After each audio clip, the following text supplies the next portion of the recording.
how does Memolabs protect the security of the data and the integrity of it? Okay. Can I go ahead, Pavel? Absolutely, yes. Okay. So right from where I left off, I was talking about the fact that, well, the cloud storage protocols that we have today, the centralized cloud storage platforms we have today, are not making sure that the data we store with them are secured and authentic. Sometimes you can receive a random mail and then you don't even remember subscribing, to any news or to any platform, but you just receive news mails from these random companies. So the question comes, well, are data secured with the existing, storage cloud platforms? The answer is clearly no. But in terms of protecting the security of data, Memolabs has designed a public verification mechanism now through which the system will regularly review the data stored by the provider to verify that correct data is stored in accordance with the contract.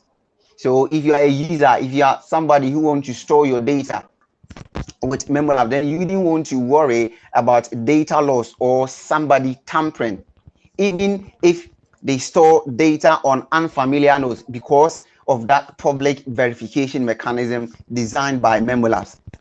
At that very same time, the Memolabs protocol uses a data layering mechanism called the erasure code redundancy method. Now, the protocol uses it by default. Now, in this mode, the data that you store on the protocol is divided into many small pieces. And when that happens, it is stored on the different nodes that are running on the Memo protocol. So even if few nodes lose data due to, let's say, a node failure or a server failure or an attack or whatsoever, the system can still use the other data fragment stored by other nodes to restore the data integrity. So that is how secure using the Memo protocol or using the Memo platform in storing your data and making sure that the data that you store with Memolabs is authentic and secured.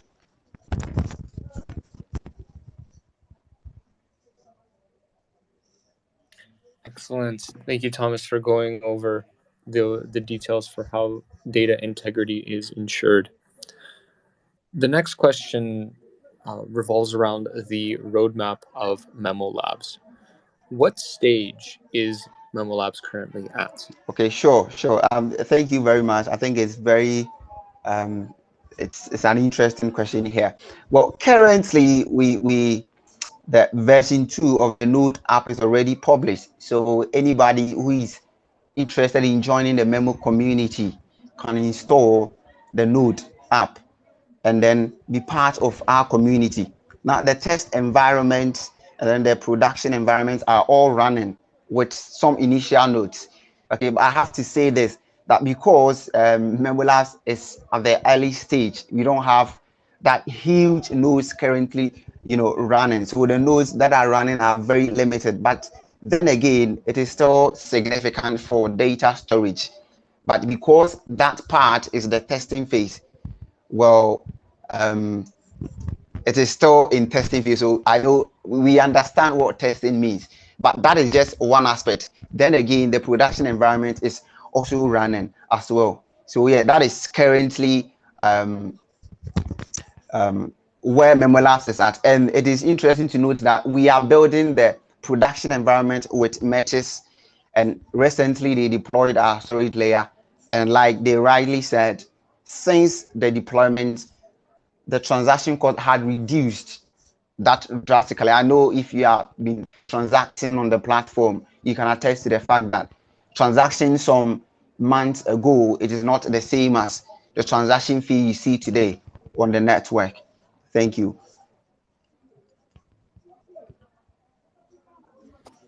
Excellent, excellent. Thank you for going more into the roadmap of Memolabs. In what stage, what stage you're in currently, and where you're looking to go. So, in terms of the data storage for Memolabs, where exactly is the data stored? Who stores the data? All right, I think this is one question probably on the mind of most listeners here. Well, Memolabs as a company doesn't store your data, but it is the the nodes running, okay, on the protocol are those storing your data. So Memolabs does not store your data, as in your data is stored with Memolabs as a company. Then it would mean that we are just another centralized entity storing your data, like AWS or Google Cloud or something like that. But no, your data is stored on every single decentralized node currently running on the Memo protocol. Yeah, thank you.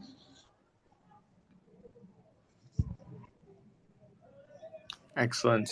That's good to hear that you yourselves don't store the data. Instead, it's stored by the entire network, by the node providers.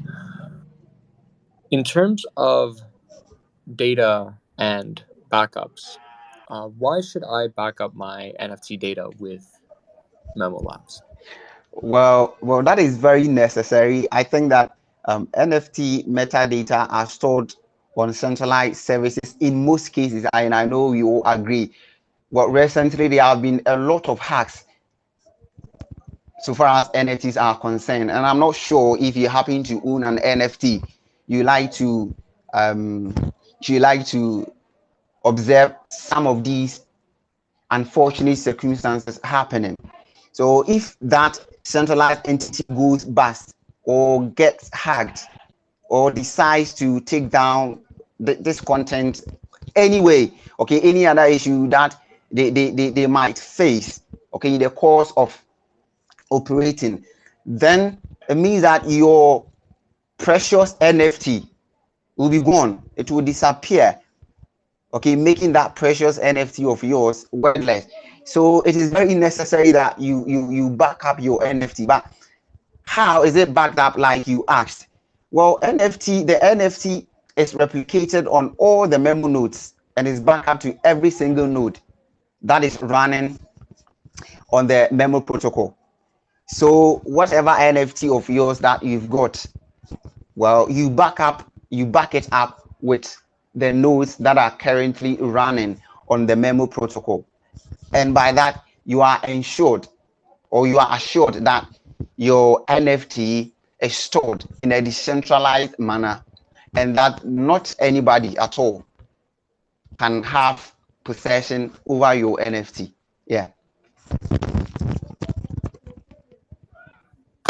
Excellent. Yeah, decentralized storage is important specifically because that the AWS servers or any type of centralized entity could take it down, and you won't be able to see the metadata that's located for the NFT. And that's why, just to re-emphasize Thomas's point, that if it does get taken down, you won't be able to see the image, you won't be able to see the representation of what the NFT is. And so that's why it's important, especially for things that want to have that permanence. For the next question, um, what happens to my NFT data? So this is just a follow up to if AWS goes down, I mean, if the data storage goes down, you lose the data. What happens to my data if Memolabs goes bankrupt or ceases to become a company? Well, I think that this is also an interesting and then at the same time an important question. Yes, Memolabs is just the parent company. It is just a medium, okay, through which another decentralized protocol is being developed. So, like I said earlier, you don't store your data with Memolabs as a company, but you store with the decentralized nodes, okay, that are running on the protocol. So when Memolabs go bust, the network and your data stored will still be running because the nodes on which the entire protocol is built isn't owned by Memolabs. So you still have your NFT, you still have your metadata content still operating or still running because Memolabs doesn't own them, doesn't own the nodes that are operating. Yeah. Excellent, excellent. That's good to hear in terms of the decentralization. So if Memolabs does go bust, then the data is still there. That's great to hear. For the next question, so memo storage is currently deployed on Metis, and the fees have dropped ever since. Why did Metis choose Memolabs? I mean, that should be a question more for me. I think in this case, why do you think we chose you? well, anyway, well, because our platform is secure, and then we provide the nearest download point that anybody who is on the Metis chain can access. All the on-chain data can be accessed easily. So I think that we providing that kind of security, then Metis was convinced that Memolabs is the right decentralized layer for us to choose to work with. So I think it's very technical, but this is just just surface answer I can give you. But I think you can give more insight to that, Pablo, because you are very much technical. Yeah. Actually, yeah, sure. I can explain just a little bit more. Thank you, Thomas, to go over the data integrity for Memolabs. So specifically, why Memolabs? Why not another decentralized data storage provider? It has to do with the availability. So the data integrity and availability. The more so on sure, the data might be decentralized, but can I access it at any point in time? There is different ways of doing this. So IPFS has a pinning mechanism. In terms of the technicalities, Memolabs has the ability to retrieve that data in a more accessible, faster way. So it's more comparable to how centralized storage providers, without actually being centralized in terms of the data accessibility, while still maintaining that level of decentralization. So that's the biggest reason is that data availability, that accessibility, as well as integrity, is why we are choosing Memolabs. And on top of that, the security as well, very important, especially when dealing with data that's permanent and will be there for the lifetime of just the whole lifetime of everything. Yeah. As long as there's still nodes on the network. That's a more technical answer. But yeah.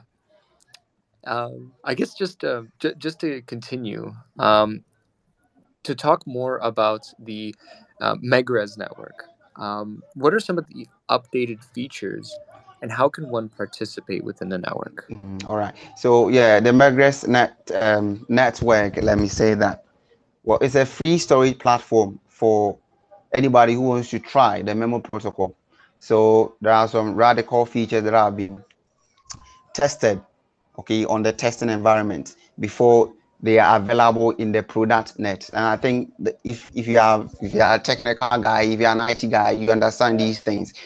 So on a testing environment, it is less stable as compared to the production environment. So if you are looking to store data on the Megrez network, which is a testing platform, then you didn't want to store, crucial data on that environment. I mean, we cannot guarantee about that testing phase that the data that you store is that secured. In as much as we are proclaiming security of data, this is a testing environment, and they work differently from the production environment. But then again, it is free to use, so you can just upload data and download data using the Megrez network. It is very fast, so you just need to do some installation, which I'll be giving details to it. So we have that detailed installation instructions and the videos, most of which can be accessed from our official website. If you want to participate in the Megrez network, you just have to follow some instructions to deploy node that you want, whether you want to deploy as a user or as a provider, and you are just part of the Memo you know, community. So for users, after successfully installing as a user node, you can just upload, like I said, and then download files from the memo file system. For providers, you can also, yes, going forward, we've got some income and mechanism for storage providers. Yeah, so that is basically all about the Megres network. Yeah. Excellent, excellent. Thank you for describing more so of just participating within the network. Of course, this is how data reliability is guaranteed. If you participate, if everyone comes in and runs a node, then it's more decentralized and more accessible in these cases. Um, I have one more question um, for you, Thomas. So, why should one become a Memolabs storage provider? Okay, so I think this part of the question would interest most people that are listening. Well, if you want to form part of the ever-growing storage nodes, okay, that are currently running on the MEFS, on the memo file system, then of course this is the right time for you to become part of it. So when you join, you are becoming part of the Web3 economy. You know, the rise of Web3 applications and then the adoption of new data sets in the form of NFTs, metaverse assets. It's creating that market for specific form of data storage. And I think that that growing demand of data will be exclusively met by decentralized services like Memolabs. So yes, when you join the Memolabs, when you join as a Memolabs storage provider, you are you are obviously becoming part of the Web3 economy, and you are helping preserve that human data, which some years ago, some people found some way to store that data. Now, this, you can be part of this revolution of storing data in a decentralized manner. Then again, you're also participating in an open network. The Memolabs network is designed to be permissionless, and of course, it is permissionless with no barriers to entry. Any participant who meets the minimum requirements, the minimum hardware requirements, can be an active contributor and benefit from the Memolabs economy. Well, with these configurations, you can become part of the Memo ecosystem. Well, if you are using a normal laptop or anything above that, then it should be 8 core, 16 gig memory, 2 terabytes of storage capacity, and then a bandwidth of 20 megabytes per second. Well, if you want to run as a provider, then of course external network IP. I mean, these details I'll provide it. Well, I think after the discussion, after the space, I'll provide it to whoever who is wanting to deploy as a provider on the storage protocol. And then again, the most important part of it is earning passive income. Well, well, the protocol works in such a way that if you provide a storage service to a user, okay, who wants to store their data on the protocol, then of course the one providing that storage services should be compensated. So, well, it gives you that opportunity, it gives you that income earning opportunity to earn income with that idle storage server of yours. So if you are listening and then you've got some idle service, laptop, or any server that meets the requirements that I just mentioned, then you can just set up a node and then start providing storage, well, service capacity to people who are in need of cloud computing services. And then you would also get rewarded for providing, well, that decentralized storage platform for people to store their data. Yeah. Excellent, excellent. And I did just want to hop in here, and Pavel is still with us. That's very exciting, and thank you for sharing that opportunity with those on the call today.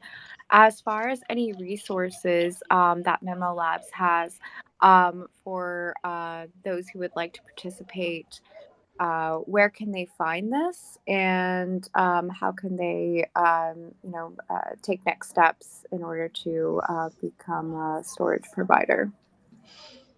Okay.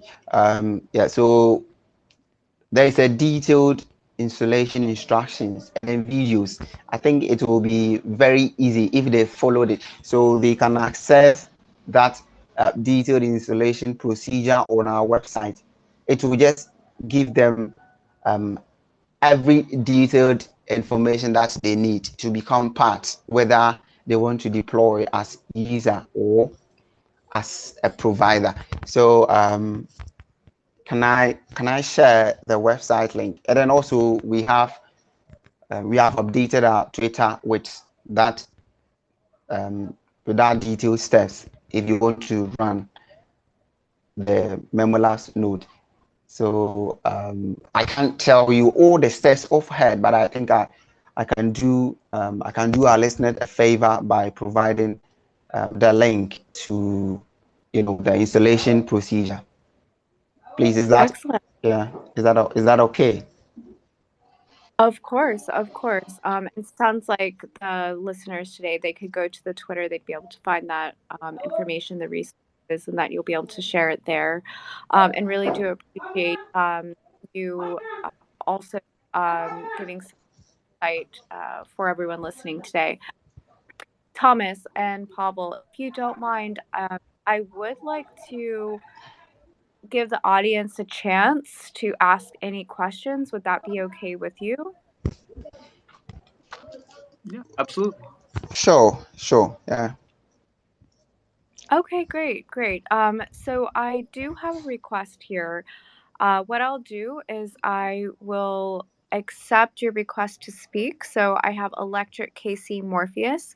If you have a question, then please feel free to go ahead and unmute your mic.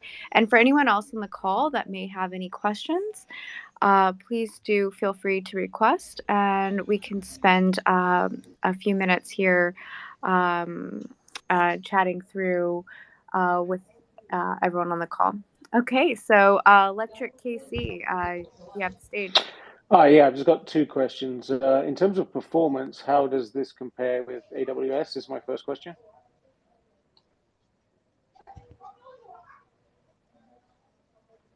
Sure. Yep. I think Pavel can answer that question for you. Mm-hmm.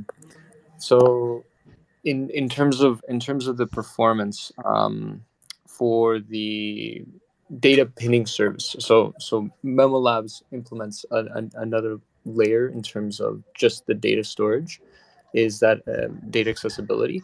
In terms of the raw metrics, I'm not actually quite sure on like the actual like the millisecond performance, but it should be comparable to more so of the centralized data storage providers like Google Cloud or Azure or AWS. It should be comparable at least to that level, perhaps with some latency with the data delivery.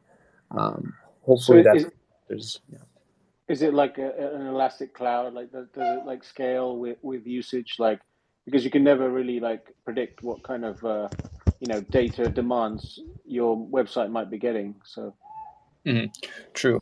So I think just the initial version. So there is that data caching layer. Of course, you can add additional services to it so that you can provide more of that accessibility when when the data requests scale. I think just for and that might be more for Thomas in terms of the actual like roadmap for scaling Memolabs, but it should be accessible within when requests are being made. Um, at least for the starts when for the initial use case that we have for the data accessibility. We're not hitting any, I guess, to say limitations with the data accessibility currently with our requests. okay, That's yeah. okay. And then the other question is, you mentioned NFT metadata and you suggested that it should be, backed up on Memolabs. I mean, is that a advice to the project owners, or is that advice to the NFT owner? Because surely the metadata is pointed to by the smart contract, and therefore even if you do back it up, it's as good as taking a screenshot because it's always going to be referenced from the smart contract. Absolutely, absolutely. Yeah, that's a good clarifying point. So the actual person who created the NFT and is storing it is choosing the storage provider. That would be more for the NFT. I think backup would be the wrong choice of words, but in this case, it would be when you're creating the NFT, you would use Memolabs as your storage provider for the metadata. So that would be a more correct way of saying that. Okay, so then I guess my final question would be, how does Memolabs system compare with, say, IPFS or Filecoin? What key differences could you point out? Strengths, rather. So it's more so based on the discussions that I had with our own CTO. He mentioned that it has more so of that data availability. So again, with AWS, it's more of like a centralized data provider. So they get to control whether or not you get to see your own data. They can shut you down, and that is sometimes having that reliability. You need something more. So you might use Filecoin, you might use something like IPFS for these different storage as your alternative for a decentralized storage provider. But when using those services, you also need to keep into account the pinning services that you also use. So you need to have the ability to retrieve the data that you did post on the platform. Now, Filecoin does it. They incentivize the data storage, but the pinning services themselves, that's when you need to have like someone specifically coming in and basically having that layer of caching. So what Memolabs does is just makes it easier, all in one package to basically retrieve that data, make it available while still having that data be decentralized, so no one can take it down within the ecosystem. It's still there, even if something happens with Memolabs itself. So that's the main differences, is that it's just an all-in-one package for the decentralized data storage. So that's I guess hopefully that answers your question in relation. Yeah, definitely. Actually, I just thought of one more. How is the usage of Memolabs? How has that brought down the transaction fees for Metis? Absolutely. So we've recently changed the mechanism for consensus for the Metis Andromeda chain. So currently it is before all of the transaction data was rolled up and then sent to layer 1. Now we're using Memolabs to store the transaction data, and it's the mechanism is more so of a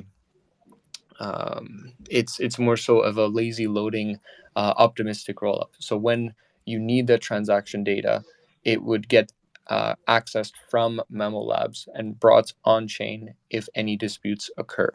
So the idea is that we're using Memolabs as the storage layer so that the transactions can be very very cheap in terms of the actual cost per transaction. So Right. So yeah. it's all happening on Metis rather than moving it on to layer 1, right? Yeah, exactly. So in layer 1, it's significantly expensive, and other layer 2s as well.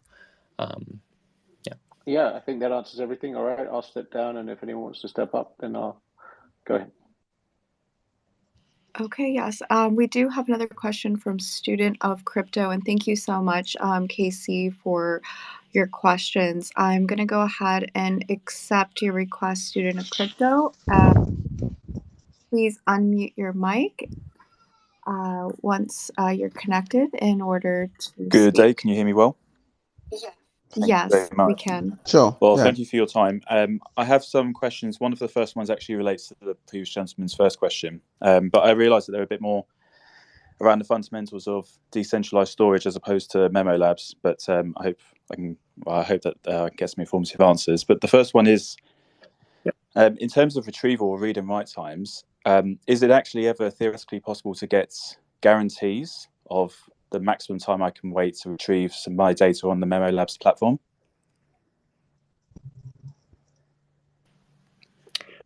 That's a very good question. In terms of the problems that I personally encountered with I guess using Brave as my IPFS resolver, that there was occasionally websites where it just took forever to load, and then eventually there's like a timeout error for that. But in terms of the I guess waiting time, I'm actually not quite sure for the exact amounts that you can say that, well, it needs to be guaranteed to be delivered at this request, because the way that it would work, it would need to pull from it's kind of like how BitTorrent works, where you would pull it from different sources and you hope that someone has it. Exactly. Yeah. And then that reliability is just that hope, and then the structure that's built around it is meant to maintain that reliability. I don't think that you can guarantee 100% that the data will be pulled from every single source and it'll have it. That's why there's lots of nodes on the network. That's why the more nodes that there are, the more nodes that are storing the data, the more decentralized it is, the more accessible the data is as well. And then you have services that allow it for easy retrieval, basically caching services that sit in the middle between where you're trying to retrieve it and where you're trying to get it from. I'm not sure about the exact if you can say that you can get it delivered within this amount of time, since it's based on like whenever I get the data, rather than like how long it takes me to get the data. But I think that there could be potential for something to say that, you know, if the data doesn't come within this time. But I mean, that's sort of the system that it currently is now. Hopefully, if Thomas, you want to expand on any of the points. So far that's all I would know in terms of that.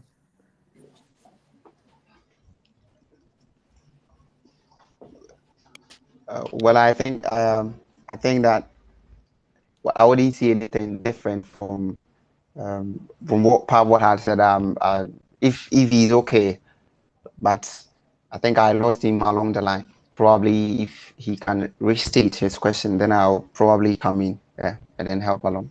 Sure. I guess to give the motivation for it, and I don't know if this is a genuine problem that you would have to answer to, but I can think of an equivalent in the centralized world, which is SLAs, service level agreements, that a provider may be forced to meet, as in that they have to be able to perform their service to a certain level of guarantee, and if not, there are certain penalties, fees, and all sorts that come their way if they cannot do that. And one of them could simply be that, yeah, I need to be able to send data back within a couple of milliseconds or a second at most in some cases. And I'm wondering what if there is ever possible for an equivalent level of commitment that can be made with any decentralized solution, pretty much. So again, it's not so much about Memolabs itself, but any actor that has decentralization as their big solution rather than a centralized approach. Can they, in theory, ever give a commitment of a retrieval time of data on the network?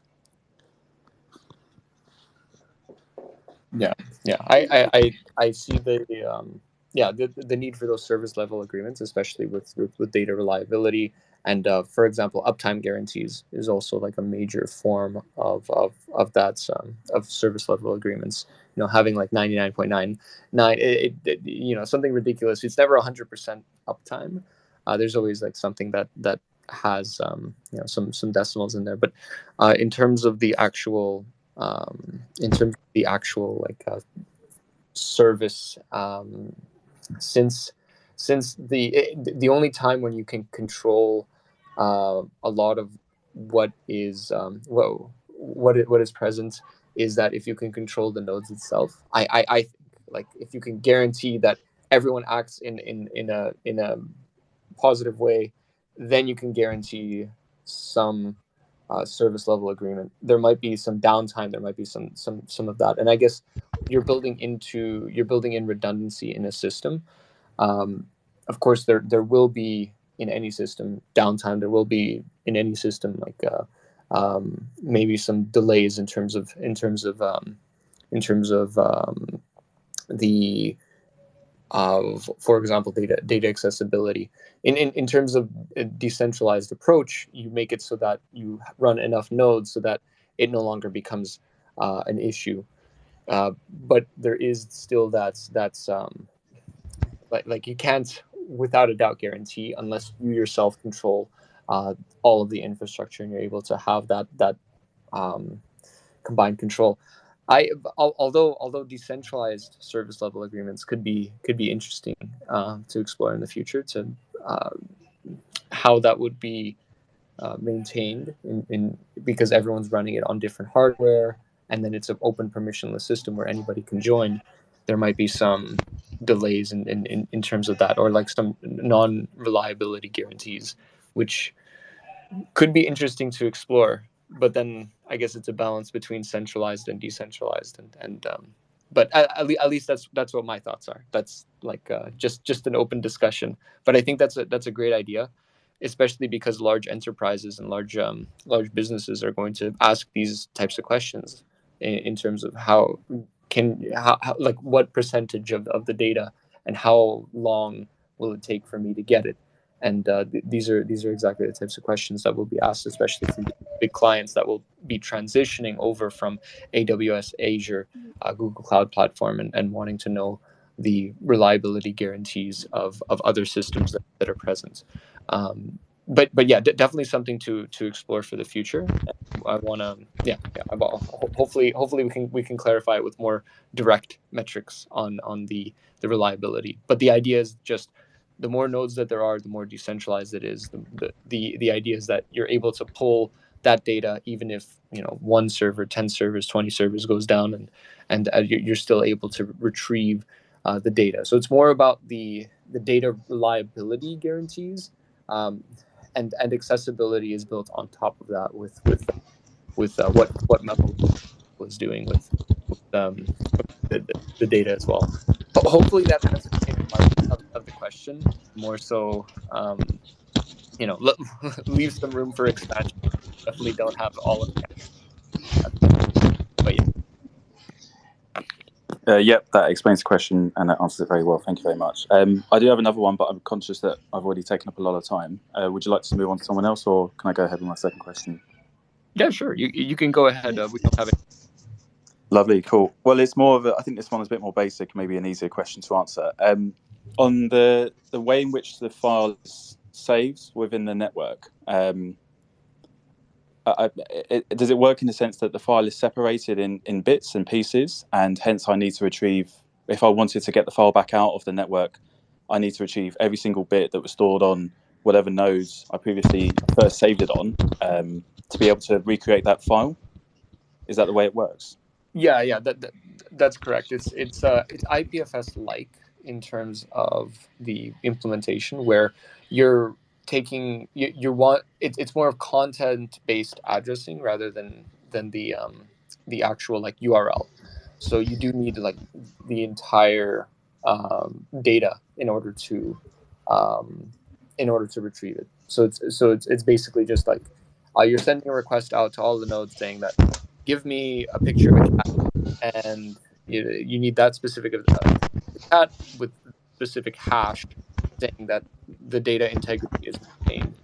And so you'd make that request, and then everyone would try to deliver it, similar to how BitTorrent works, how other torrenting services work in terms of the files that are present within the system. But yeah. So basically, yeah, you would make that request, and then someone would fulfill that request. That the nodes that are in the system would fulfill that request, and Right, but to be actual content. Yeah, I think, but to be clear, that the example would be to ask for an image of a cat, and then whoever responds quickest with that same image gives me the file. But is that the case, or is it rather that can you, let's say if there's 100 nodes in the network and I've saved the picture of the cat previously, I send out a request to the network to be able to retrieve that image of the cat, and every node has to give 1/100th of their, I don't know, storage of whatever that cat is. They have to get it back to me, and if I miss 1 of 1/100th, I cannot recreate the image. Which way does that make sense? Of which? Yeah. Right. As long as you have the cat in the end, I guess it doesn't matter what method works best. As long as you have that exact same hash that you're requesting, and that the request gets fulfilled, it doesn't matter if there's one node or 100 nodes that each have that bit of data. Of course, it's better to have those 100, but in that sense, you don't need to have those 100 nodes present if one node already has that information to start. So Yeah. yeah. I think for sorry, go on. Sorry. No. I guess I was finished. Sorry. Yeah, I think I agree on the end state that it's all pretty much the same to the user. I guess the lead in or the motivation for it was rather that if one of the 100 nodes goes down, and that's critical for me to be able to recreate an image, then I cannot recreate the image. Whereas if one of the 100 goes down, but the other 99 have the entire copy of that image, then it's not a problem to me. And I was wondering which problem I'd have to handle in Memolabs if I was to, if one of the nodes went down and I wanted to get a picture of my dear cat back out the network. Mm-hmm. Yeah, and it's just data redundancy. So that picture of the cat exactly would be spread out across like all of it, rather than that one picture would be spread out across like 100 nodes and only bits and pieces of it. Of course, that things would be smaller in terms of the data. Of course, you don't want every node to store all of the information that's present in the entire decentralized ecosystem, but it would there are ways to decrease the cost and just increase the reliability guarantees. So there's ways that Memolabs are doing it in order to reduce the actual overhead in terms of the data storage. But in this case, as long as there's enough nodes that have that picture of the cat. The exact numbers, I'm not exactly sure, but and as long as one of them can retrieve it, that should be good. Cool. Brilliant. Thank you very much for your time. Yeah, no problem. Thank you for asking. Okay, and Thomas, I see you've unmuted. Do you have anything else you would like to share out in regards to those questions, or for the rest of the audience? Otherwise, we are coming up at the hour, and soon we can wrap up the call. But if anyone has any extra thoughts, Thomas, too. Well, I think that I will take this opportunity to thank all the listeners, and especially the host, Pavel himself, and then Chelsea. It's a great honor to be part of this family, and I really appreciate all the listeners, their time and then their effort. Probably next time in the future we have similar conversation like that. Then probably that time you have more team member where they can really address some of these concerns. But until then, I think there are no more things that I would like to share. Thank you, Thomas, and we appreciate your time. We're very excited also to have Memolabs with the Metis family. And thank you everyone for joining the call today. I do see one more person who's requested, so I'll just take one more speaker request. I don't want to leave them out, and then we'll wrap everything up. So Ruben, I'm going to go and accept a request. Once it connects, please do unmute your mic in order to speak. Ready. Is this thing on? So super interesting what you guys are doing. I think there's a lot of activity around the space in general, and I think it's a pretty fundamental part of adoption in general. If we're gonna use this as the the go-to base layer, then we're gonna have to have some storage somewhere, right?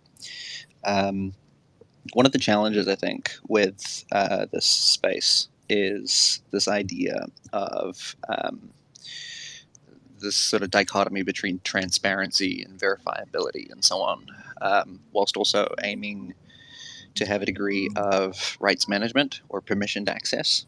And so you sort of see challenges with folks working with other folks in the storage space, and they'll say, "Oh, well, if you buy my NFT, then I'll give you this long fancy address, and if anybody else gets access to that URL, well, actually they can download the thing, and then they have the thing as well." And sure, your name might be on the ledger, the common ledger for the person who owns the thing, but the actual thing is pretty open to anybody who has that URL.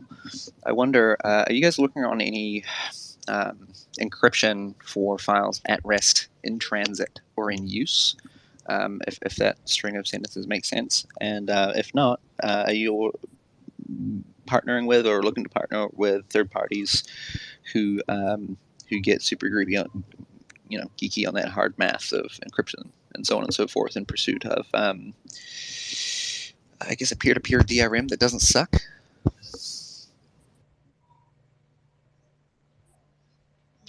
Yeah. Oh, sorry. I'll let Thomas answer that. Yeah. Oh, okay. Well, yes. Every data that you store on the file has a certain encryption key, and it is only peculiar to the person storing the file. So not anybody else, not even the storage nodes can have access to that encryption key. So it is only the person storing the data will have access, okay, to unlock it whenever the person wants to download it. That is the simplest answer I can give with respect to the question you asked, what's the encryption question.